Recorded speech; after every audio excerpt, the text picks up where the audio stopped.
আপনারা যদি ঘোড়ামারা দ্বীপে যেতে চান তাহলে এই কাক দ্বীপের যে 8 নম্বর লট আছে, এই যে ভিআইপি যেটি আমি যেখানে দাঁড়িয়ে আছি, এখান থেকে কিন্তু ঘোড়ামারা যাওয়ার এই বোটগুলো ছাড়বে।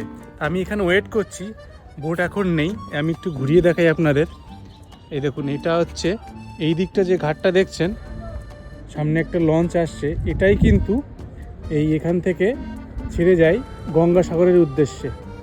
আর ঘোড়ামারা যাওয়ার নৌকা এখান থেকে ছাড়বে, এই প্রাইভেট জেটি থেকে। ওয়েট করি, কিভাবে যাচ্ছি দেখাবো আপনাদের।